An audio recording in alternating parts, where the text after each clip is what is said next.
ఆకలి అవుతుందా?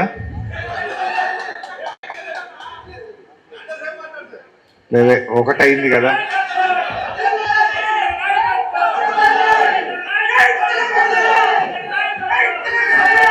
గౌరవనీయులు, మీ అందరి అభిమాన నాయకుడు, తెలంగాణ రాష్ట్రంలోనే ఇప్పుడే తమ్ముడు చెప్పినట్టు నా మెజార్టీని కూడా బద్దలు కొట్టి అత్యధిక మెజార్టీతో గెలుపొందినటువంటి మీ ప్రేమను చూరగొన్నటువంటి సీనియర్ శాసనసభ్యులు, అసెంబ్లీలో బీఆర్ఎస్ పార్టీ విప్పుగా వ్యవహరిస్తున్నటువంటి వివేక్ గౌడ్ గారికి,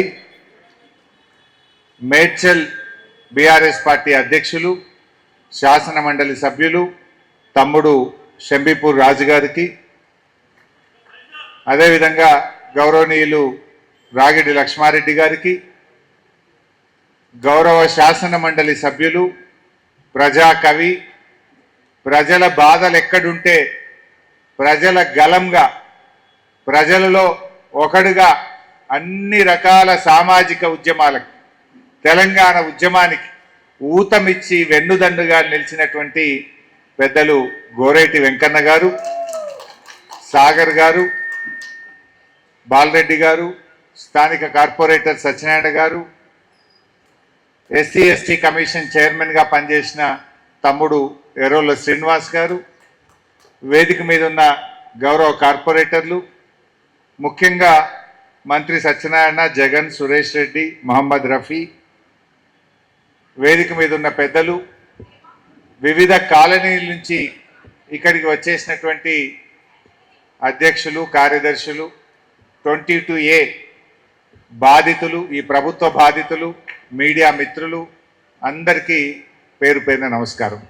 మా అక్కా చెల్లెళ్ళకు కూడా. మిత్రులారా, బొంకుడు మాటల పొంగులేటి నేనేం మాట్లాడిండు ప్రెస్ మీట్ పెట్టి బొంకుతున్నాడు నిన్న. ఏమని? 98% భూములు 22A నుంచి తీసేసినాము అంటుండు. మరి 98% తీసేస్తే ఇన్ని వందల మంది, ఇన్ని కాలనీల ప్రెసిడెంట్లు మా భూములు 22Aలో పెట్టారని ఇక్కడికి ఎందుకు వచ్చారు అని నేను అడుగుతా ఉన్నా. అంటే పెట్టుడు నీవంతు, దరఖాస్తులు పెట్టి ఆఫీసుల చుట్టూ తిరుగుడు ప్రజల వంత. తప్పు చేసింది నువ్వు, చేసిన తప్పును నువ్వే సవరించాలి. ప్రజలెందుకు ఆన్లైన్లో దరఖాస్తులు పెట్టాలి? ప్రజలకెందుకు శిక్ష? ప్రజలెందుకు ఆఫీసుల చుట్టూ తిరగాలి అని నేను అడుగుతా ఉన్నా. ఇలా ఒక భూమి, 2 భూములు కాదు, లక్షలాది మంది ప్రజల ఆస్తులను రాత్రికి రాత్రి నిషేధిత జాబితాలో పెట్టి ఇలా కంటి నిండా నిద్ర లేకుండా చేసినారు. ఇవాళ ఎంతమంది మాట్లాడినారు? చాలామంది, తమ్ముడు విజయ్ కానీ, చంద్రశేఖర్ కానీ, శ్రీనివాస్ కానీ, వరప్రసాద్ కానీ, బాలరాజు, రుక్మిణి, సతీష్ రెడ్డి, అరుణ, రవి, అదేవిధంగా నరసింహరావు గారు, సిద్ధిరాములు గారు, ఇట్లా చాలామంది మాట్లాడారు. వివిధ కాలనీలకు చెందినటువంటి వాళ్ళు. మా కాలనీ 22Aలో పెట్టినారు, మా కాలనీ మొత్తం 22Aలో పెట్టినారు. ఆయన విజయ్ అయితే చెప్తా ఉండే, ఏది పద్మారావు నగర్ ఫేజ్ 1 కాలనీ 58 సంవత్సరాల కింద లేఅవుట్ అయిందన్నా. నేను సెకండ్ పర్చేజర్ను, ఇప్పుడు తీసుకుపోయి దాన్ని 22Aలో పెట్టుడు ఇదేమి పిచ్చితనం, ఇదేం తుగ్లక్ చర్య అని చెప్పి పద్మారావు నగర్ చెందిన విజయ్ చెప్తా ఉన్నాడు. అట్లనే చంద్రశేఖర్ స్ప్రింగ్ ఫీల్డ్ కాలనీ కానీ, అదేవిధంగా నిజాంపేటకి సంబంధించి 1950లో మా ఈ పట్టా భూములు, దాన్ని తీసుకుపోయి ఇప్పుడు 22Aలో పెట్టినారు అని చెప్తా ఉన్నారు. చంద్రశేఖర్ ఇంకో మాట చెప్పిండు.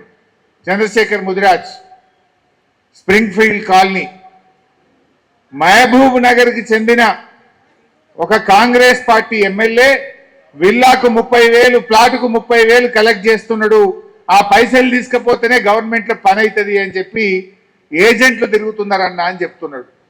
అంటే 22Aలో పెట్టుడు, ముఖ్యమంత్రి గారి, పొంగులేటి గారి ఏజెంట్లు ఇవాళ తిరుగుతున్నారు కాలనీల మీద పడి, గ్రామాల మీద పడి మీరు డబ్బులు ఇయ్యండి, మీది 22A తీసేస్తాము అంటున్నారు.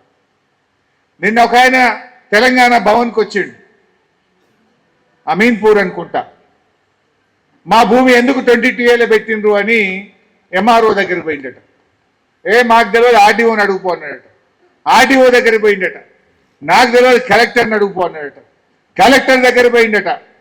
ఇది నేను కాదు, గవర్నమెంట్ నిర్ణయం తీసుకున్నది, గవర్నమెంట్ని అడుగుపో అన్నాడట. బయటకు వచ్చినాక ఓ బ్రోకర్ కలిసిందట.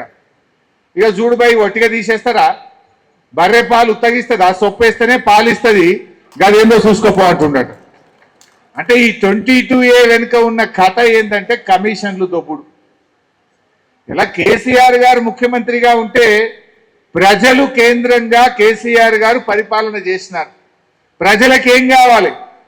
మంచినీళ్ళు కావాలి, నిరంతరాయంగా కరెంటు కావాలి, ఆడపిల్ల పెళ్లికి కళ్యాణ లక్ష్మి కావాలి, బిడ్డ కాన్పుకు పోతే కేసీఆర్ కిట్ కావాలి, పిల్లలు చదువుకోవడానికి గురుకుల పాఠశాలలు కావాలి, ఫీజు రియంబర్స్మెంట్ పథకం కావాలి. పేదలు పరేషాన్ అవుతున్నారు అంటే 58, 59 జీవో తెచ్చి వాళ్ళను పట్టాలిచ్చి వాళ్ళను ఒక ఇంటి వాళ్ళని చేసే ప్రయత్నం చేసిండు కేసీఆర్. హైదరాబాద్ బ్రాండ్ ఇమేజ్ పెంచిండు కేసీఆర్. తెలంగాణ గౌరవం పెంచిండు కేసీఆర్. రైతులకు సాగునీరు ఇచ్చిండు, 24 గంటల కరెంట్ ఇచ్చిండు, పండిన పంట కొని రైతుల కన్నీళ్లు తుడిచిండు కేసీఆర్. ప్రజలకేం కావాలో కేసీఆర్ గారు ప్రజలు కేంద్రంగా పరిపాలన సాగించింది కేసీఆర్. కానీ రేవంత్ రెడ్డి భూములు కేంద్రంగా పరిపాలన చేస్తున్నాడు. 7 కమిషన్లు వస్తాయి. ఎందుకంటే రేవంత్ రెడ్డి వెనకటే చెప్తుండే, నాకు రియల్ ఎస్టేట్ బాగా తెలుసు, నేను రియల్ ఎస్టేట్ వ్యాపారిని. మరి నీకు రియల్ ఎస్టేట్ బాగా తెలిస్తే ప్రజల కష్టాలు తొలగిస్తావా, ప్రజలను పీల్చి పిప్పి చేస్తావా? ఇలా ఏం జరుగుతుంది రాష్ట్రంలో? గవర్నమెంట్ భూములు ఎక్కడన్నా హూడా భూములో, HMDA భూములో, TGIC భూములో, హౌసింగ్ బోర్డు భూములో ఉంటే గజాలు కూడా అమ్పారేస్తుంది, పార్కులు కూడా అమ్ముతున్నాడు. మొన్న కూకట్పల్లి హౌసింగ్ బోర్డులో 1000 గజాల ప్లాట్, ఆడ మంచి పార్క్ ఉన్నది, పిల్లలు పొద్దున్నే వాకింగ్ చేస్తారు, పిల్లలు ఆడుకుంటారు, పెద్దలు వాకింగ్ చేస్తారు. 1000 గజాల పార్కును కూడా అమ్మడానికి పెట్టిండు. దరఖాస్తులు ఇచ్చిండు, కాయిదాలు ఇచ్చిండ్రు, ఆఫీసుల చుట్టూ తిరిగితే లేలే అమ్ముడే అంటుండు. లాస్ట్కు ఆ కాలనీ వాళ్ళందరూ హైకోర్టుకు పోతే పార్కును ఎట్లా అమ్ముతావని రేవంత్ రెడ్డి ప్రభుత్వానికి మొట్టికాయలేసి ఆ హైకోర్టు స్టే ఇస్తే ఇలా పార్కు మిగిలింది. భూములు అమ్ముడు. భూములు కేంద్రంగా పాలన చేస్తున్న రేవంత్ ఏం చేస్తున్నాడు? భూములమ్ముడు, పార్కులమ్ముడు, ప్లాట్లమ్ముడు. రేపటికి ఎప్పుడైనా గుడి కట్టాలంటే భూమి ఉండదు, బడి కట్టాలంటే భూమి ఉండదు, స్కూల్కి భూమి ఉండదు, శ్మశాన వాటికకు జాగు ఉండదు. మొత్తం గవర్నమెంట్ భూములను ఎక్కడ పడితే అక్కడ అమ్మిపారేస్తా ఉన్నాడు. రేపు ప్రజలు ఉన్నారు కదా, జనాభా పెరుగుతున్న ఈ హైదరాబాద్కు ఓ వాటర్ ట్యాంక్ కట్టాలి, ఓ దవాఖానా కట్టాలి, ఓ పార్కు కట్టాలి, పిల్లలకు ఓ గుడి కట్టాలి, బడి కట్టాలంటే ఉన్న జాగలు అమ్మితే ఎట్లా ఇప్పుడు జరుగుతుంది? బొందలగడ్డకు కూడా జాగలు లేకుండా చేస్తావా రేవంత్ రెడ్డి? మా క్రిస్టియన్లకో, మా ముస్లింలకో, మా హిందువులకో ఎక్కడైనా బొందలగడ్డ కన్నా ఇంత జాగ ఉండాలనా వద్దా? గజాలు అమ్ముతా, ఎకరాలు అమ్ముతా, కనబడ్డ భూముల్లో అమ్ముతా అంటే ఇది ఎక్కడి పద్ధతి అని నేను అడుగుతా ఉన్నా. ఒకవైపు భూముల అమ్మకం, మరొక వైపు ఏం చేస్తున్నాడు? అసైన్డ్ భూములు. నాడు కాంగ్రెస్ పార్టీ ఏం చెప్పిందంటే ఎస్సీలకు, ఎస్టీలకు, బీసీలకు మేము రాగానే పట్టాలు ఇస్తాం, మీకు భూమిని అమ్ముకునే హక్కులు కల్పిస్తామన్నాడు. ఏమైంది రేవంత్ రెడ్డి? 34 నెలలైంది నువ్వు వచ్చి, దగ్గర 3 ఏళ్ళకి వచ్చింది. నువ్వు పట్టా ఒక్కరికి కూడా ఇయ్యలే. ఇవాళ 1,00,000 ఎకరాల ఎస్సీ, ఎస్టీ, బీసీల అసైన్డ్ భూములు లాక్కొని వ్యాపారం చేస్తా ఉన్నాడు. TGIC ద్వారా ఎక్వైర్ చేస్తున్నారు. అడ్డికి పావు షేర్కు పాపం ఆ దళితుల దగ్గర భూములు లాక్కొని ఇవాళ కమిషన్ల పేరిట పెద్ద ఎత్తున కమిషన్లు తీసుకొని బడా పారిశ్రామికవేత్తలకు ఇవాళ భూములు కట్టబెడతా ఉన్నారు. 1,00,000 ఎకరాల ఎస్సీ, ఎస్టీ, బీసీల భూములు లాక్కున్నాడు. గవర్నమెంట్ భూములేమో అమ్మకానికి పెడితివి, ఎస్సీ, ఎస్టీల భూములు గుంజుకొని కమిషన్ల కోసం పారిశ్రామికవేత్తలకు కట్టబెడితివి. ఇక పట్టా భూములు. ప్రజలు ఈ కుత్బుల్లాపూర్లో ఉండే వాళ్ళంతా రెక్కాడితే డొక్కాడని వాళ్ళు, పేద మధ్యతరగతి ప్రజలు. భార్య భర్త ఇద్దరు ఉద్యోగం చేసి చిట్టీలు వేసుకొని రూపాయి జమ చేసుకొని ఒక ప్లాట్ కొనుక్కుంటారు. 60 గజాలో 70 గజాలో 100 గజాల్లో చిన్న ఇల్లు కట్టుకుంటారు. ఇలా రాత్రికి రాత్రి నిషేధిత జాబితాలు పెడితే ఇది తుగ్లక్ ప్రభుత్వం కాదా? అసలు ఎట్లా పెడతావు నువ్వు? నీకు ఎవడో హక్కు ఇచ్చిండు? ఇప్పుడు రక్షకుడే భక్షకుడైన వేళ అంటారు. ప్రజల ఆస్తులను కాపాడాల్సిన ప్రభుత్వం ఇవాళ ప్రభుత్వమే కంచె చేను మేసిన విధంగా ఆస్తులు కాపాడాల్సిన ప్రభుత్వం ఆ ఆస్తులను లాక్కొని రాత్రికి రాత్రి ప్రజలను ఇలా ఆగం చేస్తున్నది రేవంత్ రెడ్డి ప్రభుత్వం. నీ బాధ్యత ఏంటి? ప్రజల ఆస్తులకు రక్షణ కలిగించాలి. కానీ రేవంత్ రెడ్డి వచ్చినాక ఈ తెలంగాణ రాష్ట్రంలో ప్రజల ప్రాణాలకు రక్షణ లేదు, ప్రజల ఆస్తులకు రక్షణ లేకుండా అయిపోయింది. ఎన్ని హత్యలు జరుగుతున్నాయి, ఎన్ని రేప్ కేసులు జరుగుతున్నాయి. తెలంగాణలో మహిళలకు రక్షణ లేకుండా పోయింది, చిన్న పిల్లలకు రక్షణ లేకుండా పోయింది, ప్రజల ప్రాణాలకు రక్షణ లేకుండా పోయింది. ఇవాళ ప్రజల ఆస్తులకు కూడా రక్షణ లేనటువంటి పరిస్థితి ఏర్పడ్డది. ఈ ఏంది 22A? ఇవాళ పొద్దున్నే నాకు ఖమ్మం జిల్లాకేలో ఒక రైతు ఫోన్ చేసినాడు.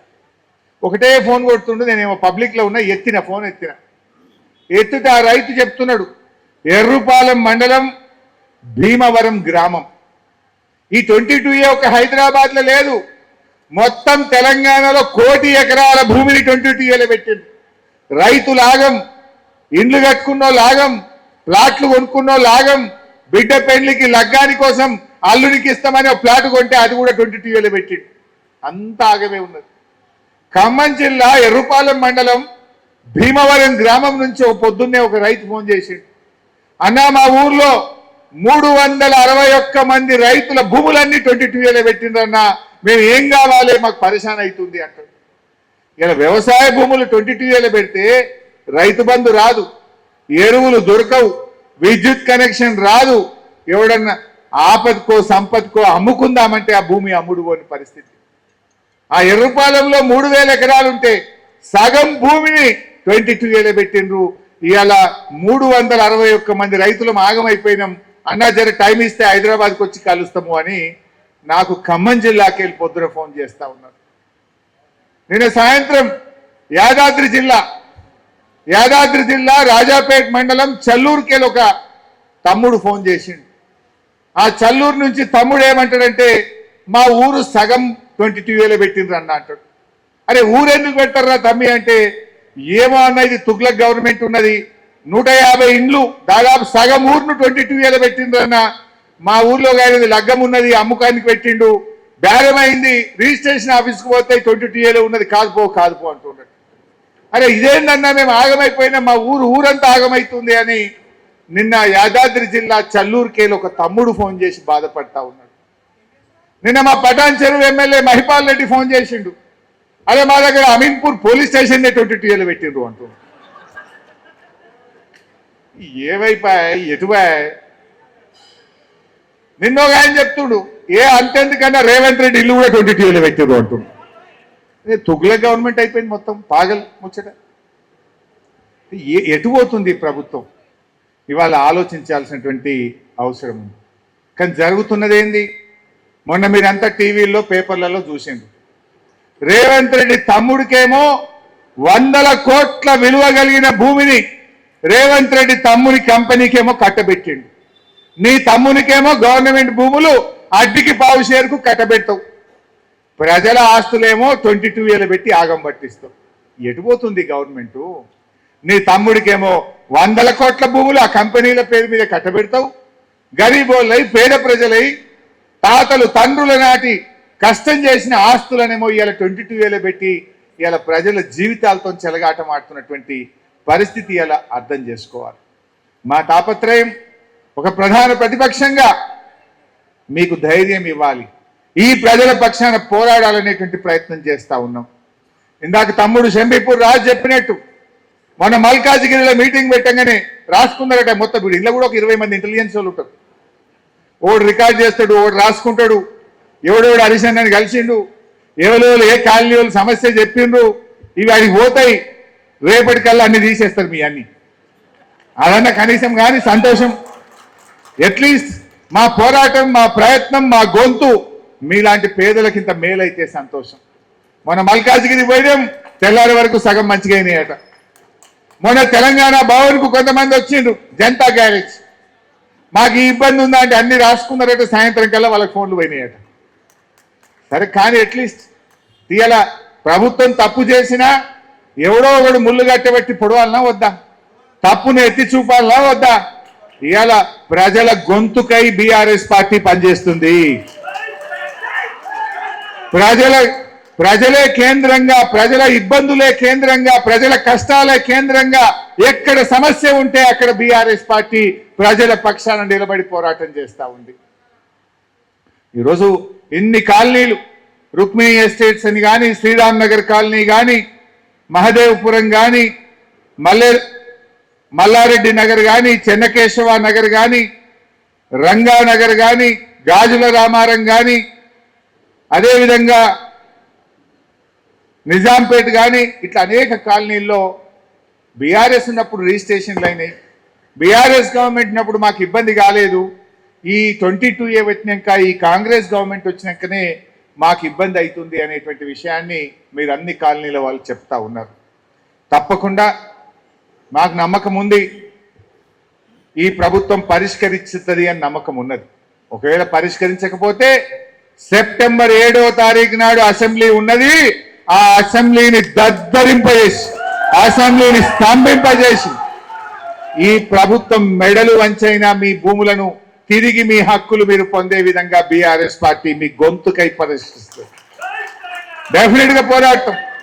మీ వివేక్ గౌడే అసెంబ్లీలో మా విప్పు, ఆయన మా అందరికి విప్పిచ్చేస్తాడు. రేపు 22A భూములు తీసేలా కొట్లాడాలని మా అందరికి విప్పిచ్చేస్తాడు. మేము అందరం కొట్లాడతాం గ్యారంటీగా, ఏం భయపడాల్సిన అవసరం లేదు.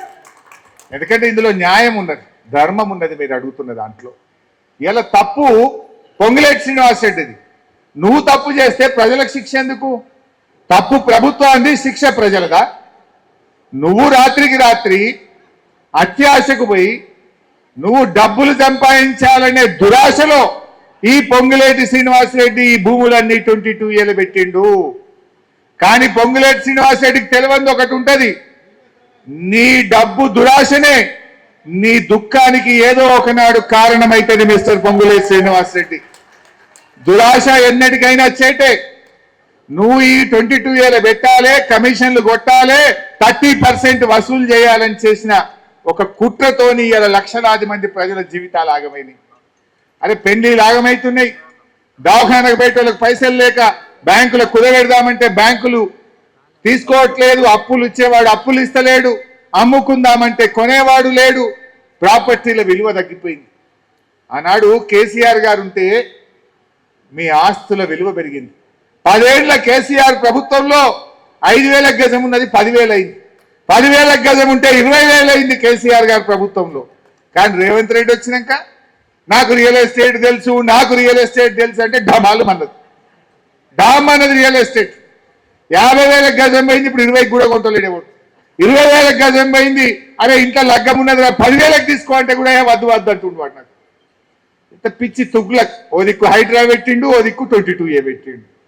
హైడ్రా పెట్టి ఏ రాత్రి ఎవడొస్తాడో, ఎవడు కూలగొడతాడో, ఎవడు భూమి లాక్కుంటాడో అని ఒకవైపు హైడ్రా పెట్టినావు, ఇప్పుడేమో 22A పిడుగు లాంటి 22A పెట్టినావు. నీ హైడ్రా దెబ్బకు, నీ 22A దెబ్బకు హైదరాబాద్ లో, ఈ తెలంగాణలో ఆస్తుల విలువ పడిపోయింది. కేసీఆర్ హయాంలో ఆస్తుల విలువ పెంచింది. రైతు భూమి, రైతుల చేతిలో ఉండే భూమి విలువ పెరిగింది, రైతు గౌరవం పెరిగింది, ప్రజలకు ధైర్యం ఇచ్చిండు కేసీఆర్. కానీ రేవంత్ రెడ్డి వచ్చినాక మొత్తం డామ్ అన్నటువంటి పరిస్థితి ఏర్పడ్డది. అయితే ఇక్కడ ఒక విషయం అర్థం చేసుకోవాలి, ఈ తప్పు పొంగులేటి ఒకటే చేసిండా, దీని వెనుక రేవంత్ రెడ్డి ఉన్నాడా? 100కు 100% రేవంత్ రెడ్డి ఉన్నాడు. ఇంట్లో A1 రేవంత్ రెడ్డి, A2 పొంగులేటి శ్రీనివాస్ రెడ్డి. ఎందుకు నేను ఉత్తగా చెప్తలేను. 3 వద్దుల క్రితం కోమటిరెడ్డి వెంకటరెడ్డి ఉన్నది ఉన్నట్టు కుండ బద్దలు కొట్టిండు. ఆయన అప్పుడప్పుడు జర ఉన్నది ఉన్నట్టు మాట్లాడతాడు. ఏమన్నాడు 3 వద్దుల కింద? మా యాదాద్రి జిల్లాలో 40,000 ఎకరాలు నిషేధిత జాబితాలో పెట్టిందని 4 నెలల కిందనే రేవంత్ రెడ్డికి నేను చెప్పినా అన్నాడు. అంటే 4 నెలల కిందనే రేవంత్ రెడ్డికి తెలుసు కదా. ఎప్పుడైతే నీ మంత్రి కోమటిరెడ్డి చెప్పంగానే నువ్వు అధికారులను పిలిచి ఎట్లా పెట్టిండు 22 ఏళ్ళ ప్రజలను ఎందుకు ఇబ్బంది పెడుతున్నారు అని రేవంత్ రెడ్డి అడిగుంటే ఈ హైదరాబాద్ ప్రజలకు రాష్ట్రమంతా ఈ సమస్య వచ్చుండేదా? ఈ సమస్య వచ్చునా? అంటే రేవంత్ రెడ్డికి 4 నెలల కిందనే తెలిసి ముచ్చట. తెలిసినా సపోర్ట్ చేయకుండా ఎందుకున్నాడు? ఎందుకంటే 50-50 పొంగులేటి రేవంత్ రెడ్డి 50-50. అందుకే రేవంత్ రెడ్డి సపోర్ట్ చేస్తలేడు. రేవంత్ రెడ్డి చిన్న దానికి ఎంక్వైరీ చేస్తాడు. మొన్న మంత్రి ఉత్తమ్ కుమార్ రెడ్డి శాఖలో సివిల్ సప్లైస్ డిపార్ట్మెంట్ లో విజిలెన్స్ ఎంక్వైరీ చేసిండు, ఈడీకి ఇచ్చిండు. మరి దీని మీద ఎందుకో ఎంక్వైరీ చేస్తలేడు? ఎవడు ఈ భూములను నిషేధిత జాబితాలో పెట్టుమని చెప్పిండు? ఎవరి తప్పు వల్ల ఈ లక్షలాది మంది ప్రజలు కనీసం గుండె మీద చేసుకొని నిద్ర కూడా పోని పరిస్థితులు ఎందుకు వచ్చినాయి? నిద్ర లేని రాత్రులు గడపడానికి ఇన్ని లక్షల మంది ప్రజలను బాధ పెట్టడానికి కారకుడెవడో అతన్ని శిక్షించాలనా వద్దా? ఉటిగానే సారీ చెప్తే అయిపోతుందా? అంటే వాడెవడో వస్తాడు, మర్డర్ చేస్తాడు, మళ్ళీ వచ్చి సారీ అనగానే మాఫా? దొంగతనం చేస్తాడు వాడు, ఇంట్లోకి వచ్చి అంత ఎత్తుకపోతాడు, సారీ అంటే మాఫా? ఇప్పుడు ఇన్ని లక్షల మంది ప్రజల ఆస్తులను నిషేధిత జాబితాలో పెట్టి రేపు అది తీసేసినా ఎవడన్నా కొనమంటే డౌట్ పడతాడు. ఏమో వీడు మళ్ళీ తీసింది కానీ మళ్ళీ పెడతాడేమో, ఇది ఒకసారి అందులో పోయింది కదా అని ఎవడు రేపు కొనేటోడు కూడా కొనడు. 10,000కి పోతే 5,000కి ఇస్తావా లేకపోతే కొన అంటాడు. అంటే ఇంతమంది ప్రజల ఆస్తుల విలువ పడిపోయి ఇంతమందిని ఆగం పట్టిన ఈ తప్పిదానికి కారణం ఎవడో తేలాలనా వద్దా? దీని మీద ఎంక్వైరీ జరగాలనా వద్దా? అందుకే తక్షణమే ఒక సిట్టింగ్ జడ్జితో విచారణ జరపాలని ఇలా బీఆర్ఎస్ పార్టీ డిమాండ్ చేస్తా ఉంది. ఇలా ఒక విషయం తెలుసుకోవాలి, ప్రజల ఆస్తులు నిషేధిత జాబితాలో పెట్టినామంటున్నారు.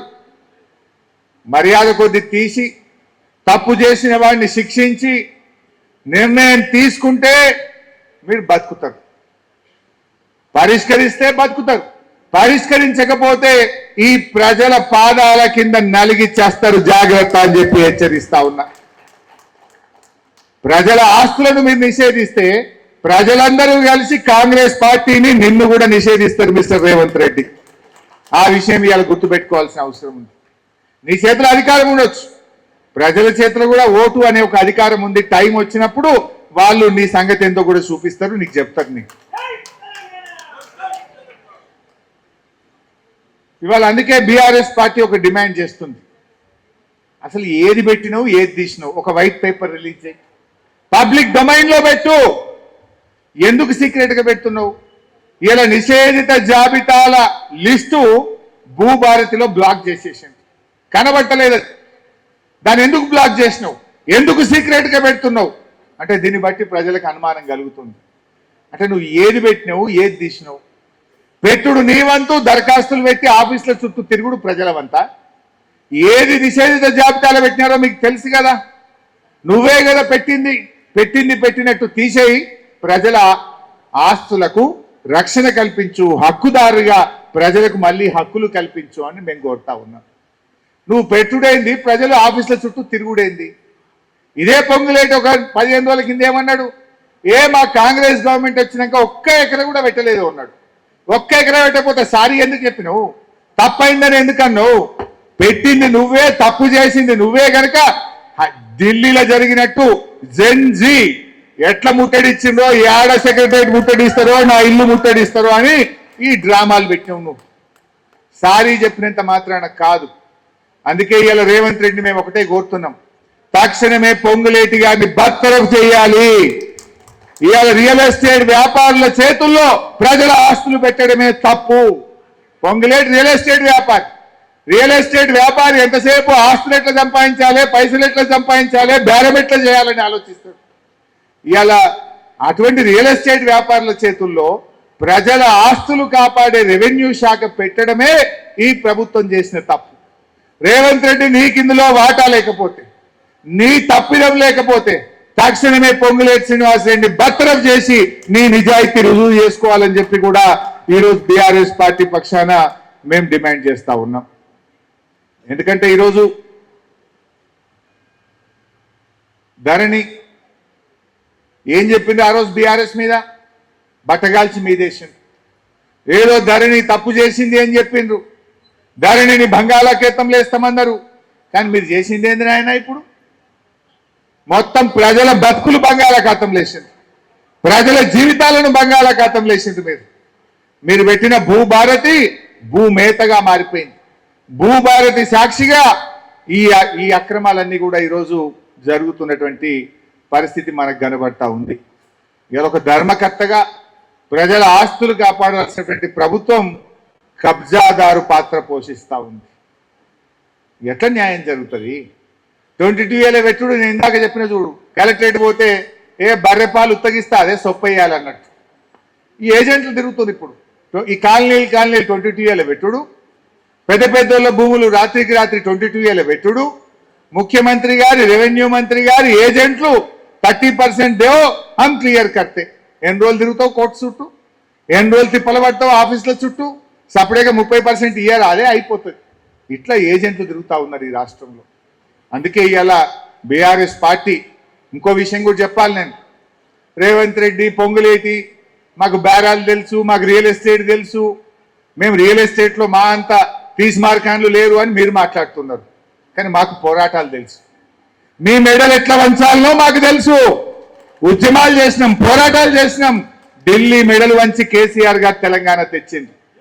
కేసీఆర్ గారు మాకు పోరాటాలు నేర్పిండు, మాకు ఉద్యమాలు పోరాటాలు ప్రజల పక్షాన ప్రజల గొంతుకై పనిచేయడం మాకు తెలుసు. మీకు బేరాలు రియల్ ఎస్టేట్ వ్యాపారాలు మీకు తెలిస్తే పోరాటాలు మాకు నేర్పిండు మా కేసీఆర్. ఈ ప్రజల కోసం అసెంబ్లీలో పోరాటం, బయట పోరాటం. ఇందాక ఒక మిత్రుడు మాట్లాడుతూ చలో అసెంబ్లీకి వస్తాం మేమందరం 1,00,000 మందిని అంటున్నారు. నేను ఈ ప్రభుత్వాన్ని హెచ్చరిస్తా ఉన్నా, సెప్టెంబర్ 7వ తారీఖులోగా ఏ భూములైతే నిషేధిత జాబితాలో పెట్టారో బేషరతుగా వాటిని తొలగించకపోతే లక్షలాది మంది నిషేధిత భూముల జాబితాలో ఉన్న రైతులతో ప్రజలతో అసెంబ్లీ ముట్టడికి కూడా మేము సిద్ధమని హెచ్చరిస్తా ఉన్నాం. Be careful. వెంటనే తీయండి, ప్రజల ఆస్తులకు రక్షణ కల్పించండి. ఎట్లా అసెంబ్లీ జరుగుతుందో లోపల కొట్లాడటం, బయట బీఆర్ఎస్ కార్యకర్తలు ఉద్యమకారులు ఈ ప్రజల పక్షాన బయట కూడా పోరాటం బిడ్డ అని చెప్పి ఈ ప్రభుత్వాన్ని హెచ్చరిస్తా ఉన్నాం. చివరగా ఈ కాలనీ వాసులందరికీ కూడా నేను ఒక మాట చెప్పదలుచుకున్నా. దయచేసి బ్రోకర్ల చేతుల పడకుండా. ఇందాక ఒక మిత్రుడు చెప్పిండు, అన్న మహబూబ్ నగర్ కాంగ్రెస్ ఎమ్మెల్యే మనుషులు తిరుగుతా ఉన్నారు 30% అంటుండ్రని. ఎవరు చెప్పిండ్రు? చంద్రశేఖర్ ముదిరాజ్ చెప్పిండు. జరగా బ్రోకర్లను నమ్మకుండ్రి, అనవసరంగా కమిషన్లు ఇయ్యకుండ్రి. మీకు అండగా, మీకు కంటికి రెప్పలాగా బీఆర్ఎస్ పార్టీ మీతో ఉన్నది. వాడు ఎట్లా తీయడో మేము చూస్తాం. వన్ తాత జయజమ్మను కూడా ఇడిచిపెట్టాం. తప్పకుండా మీ ఆస్తులను కాపాడే బాధ్యత మేము తీసుకుంటాం. రేపు బీఆర్ఎస్ గవర్నమెంట్ వచ్చినాక దీని మీద ఎంక్వైరీ జరిపి ఈ తప్పుకు బాధ్యులు ఎవడో వాడిని వదిలిపెట్టకుండా శిక్షించే కార్యక్రమం కూడా చేపడతాం. కానీ మీరు దయచేసి అధైర్యపడకండి, తొందరపడి బ్రోకర్లను ఆశ్రయించకండి. ఆన్లైన్లో కంప్లైంట్ ఇవ్వండి, ఎట్లా తీయడో మేము చూస్తాం. మీకు మంచి ఎమ్మెల్యే అద్భుతమైనటువంటి వివేక్ గౌడ్ ఉన్నాడు, మా షంబీపూర్ రాజు ఉన్నాడు, మా కార్పొరేటర్లు ఉన్నారు. మేమందరం మీకు అండగా ఉంటాం. మీ గొంతుకై మీ సమస్య పరిష్కారం అయ్యేదాకా మీ వెన్నంటి ఉంటామని తెలియజేస్తూ జై తెలంగాణ.